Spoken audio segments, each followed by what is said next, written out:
唔知大家去台灣旅行搭地鐵嘅時候有冇留意佢嘅語音廣播？通不言，而通不言嘅旅客，相對以好處後出征，不以沒有空坐纜車嘅旅客，相對以好處後出征。第一次聽到嗰陣，我就覺得好奇怪，因為佢嘅音調完全唔似普通話，隱隱約約某啲字眼又好似同我哋嘅廣東話似似地。好，我開估啦，佢就係客家話啦，唔講都唔知，原來客家話同我哋有住密切嘅關係。香港本身就有唔少嘅客家人，喺英國殖民早期，客家人就曾經佔據香港總人口嘅1/3。另外，原來仲有好多位明星，包括周潤發、黎明、已故嘅張國榮、鍾楚紅、曾華倩、楊思琦等等，都係客家人嚟㗎。I hear your city， 我是香港的，也是美洲的，沒就椒鹽的。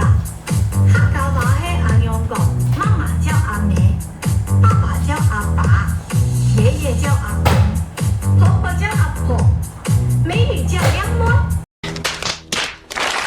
你依家收睇嘅係一個人 TV， 一個用廣東話介紹真實嘅中國歷史文化嘅 channel。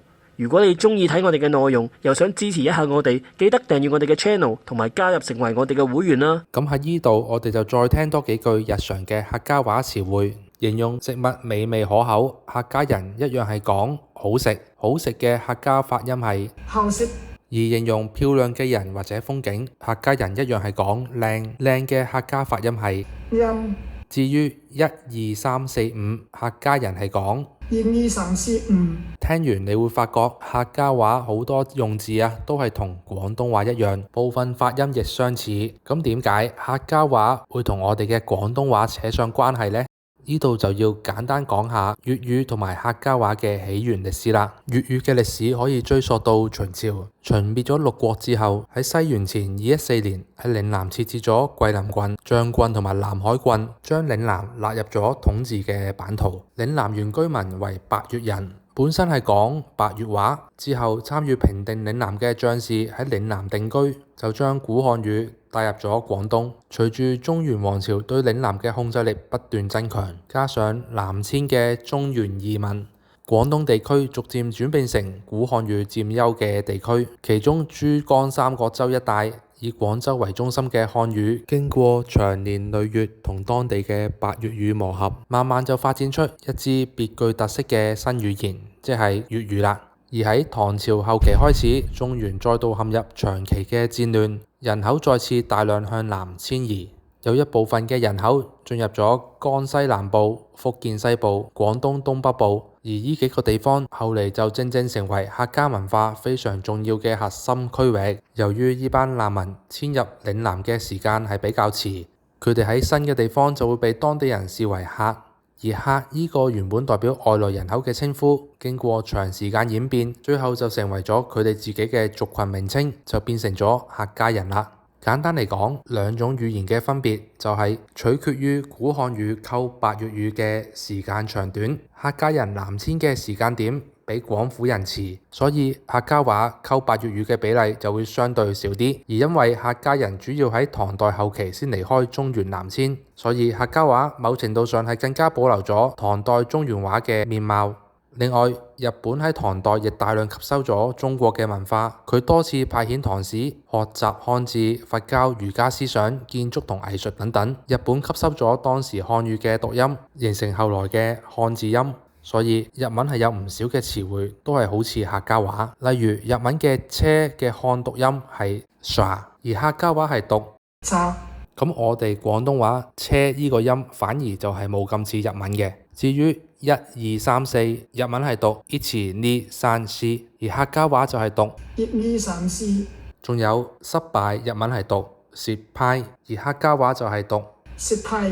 因為客家話同粵語一樣嚟自古漢語，雙方有唔少嘅共通點，例如客家話同粵語都保留咗大量嘅入聲字，客家話一般有6個聲調，而粵語就更加有9聲6調。另外，兩種語言都一樣保存咗好多古代漢語嘅詞彙，例如客家話同粵語一樣係講食飯而唔係吃飯，飲水唔係喝水，行路而唔係走路，企而唔係站，一樣會用後生仔嚟形容年青人。啱啱提及嘅食、飲、行、企、後生，呢啲你以為係口語嘅詞彙，其實全部都係古漢語嚟，全部都可以引經據典揾得返。咁講完相似嘅地方，大家又知唔知道有咩係廣東話冇，只有客家話先有嘅獨有詞彙呢？首先俾幾個比較簡單嘅嚟考下大家：地豆、芽椒、雞春、落水，大家知唔知道係咩意思呢？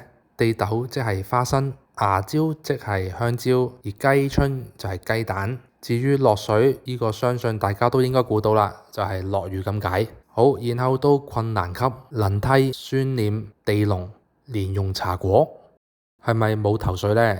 輪梯即係讚人叻嘅意思，而孫臉係解我哋中秋節食嘅羊肚，地龍解隧道，而蓮蓉茶果其實就係月餅咁解。最後嚟個地獄級，山精。唔使時間估啦，直接開估。山精嘅意思係解未見過世面、少見多怪嘅人，係咪好盞鬼呢？其實客家話對香港人嚟講並唔陌生，更加可以話係我哋社會嘅其中一部分。客家人係香港原居民嘅主要組成部分，佢哋佔原居民嘅比例大概係9% 左右。呢度想補充一下，之前都有提及，客家人係比較遲嘅時候先南遷，所以當客家人嚟到香港新界嘅時候，當時嘅新界基本上已經被廣府人捷足先登。隨住新界嘅人口增加，當時新界嘅原居民就同外嚟嘅客家人之間，因為土地、水源、村界、風水、婚姻、社群利益等等嘅矛盾，就爆發咗大大小小嘅武裝衝突，歷史上稱為土客械鬥或者土客戰爭。去到1898年英國接管新界之後，英政府就將土地治安同司法納入正式嘅制度，土客之間嘅武力衝突就逐漸減少啦。由於客家人長期同講廣東話嘅香港人有交流，我哋廣東話有唔少嘅詞彙其實都係嚟自客家話㗎。最明顯嘅就係茶果，茶果本身就係客家傳統嘅糕點，而家已經普及成為香港嘅街頭小食。以前細個喺茶樓飲茶都有得嗌嚟食㗎。大隻，我哋粵語指人肌肉發達就會形容為大隻。其實大隻係客家話，客家話計算人嘅量詞係用隻而唔係用個，所以大個人就會叫做大隻啦。另外，我哋嘅廣東話有時亦會故意用隻嚟做人嘅量詞，用嚟表示對某人嘅不敬，例如你隻嘢啊。不過近年就比較少人咁講啦。老舉，妓女係一個唔太光彩嘅職業，客家話將妓女講成冇妓夢。由於客家話嘅妓同舉係同音，所以俾人翻譯成廣東話嘅時候就變成咗老舉啦。沙塵，客家話有車鼻呢個講法，意思係神氣咁解，而請係愛表現嘅意思，所以車請合起嚟就係解得戚認叻嘅意思啦。由於客家話嘅車同沙係同音，所以慢慢翻譯成廣東話就寫成咗做沙塵。客家話係源自古漢語，佢被稱之為中國古漢語嘅活化石。全球有接近5000萬嘅母語人口，佢甚至係被太平天國定為官方嘅語言。遺憾嘅係，客家話亦係全球消失得最快嘅語言之一。客家嘅身份認同就急速咁消失，好多香港人就算係客家人嘅後代，都只係識聽而唔太識講客家話。通常只有上一輩嘅客家人之間先會用客家話交談。再係咁樣落去，過多唔使20年，客家話就會完完全全喺香港消失。而講到保育客家話，台灣方面嘅經驗就相當值得我哋去參考。台灣大約有467萬人係客家人，但係真正識講客家話嘅比例只有大概38%，即係大約180萬人。台灣喺2010年制定咗客家基本法，規定客家話為大眾交通工具嘅法定廣播語言，同國語、台語同時使用，所以台灣係全球唯一喺客機航班、地鐵都係用客家話廣播嘅地區。另外，政府出資成立咗客家電台同埋客家電視台，全天候以客家話製作新聞、戲劇同埋綜藝節目。當一個語言消失，我哋失去嘅往往唔止係幾個嘅詞彙，而係一整套睇世界嘅視覺。保育客家話就係為咗讓下一代仲可以喺鄉音入邊揾到自己嘅根。咁你又識唔識得講客家話呢？你有冇知道其他得意有趣嘅客家詞彙？歡迎留言同大家分享。呢個頻道仲喺起步階段，需要大家嘅大力支持。如果大家想睇更加多探討社會現象、民眾心理等嘅影片，請唔好用積你嘅手指或者 mouse 幫我哋 like 同 share。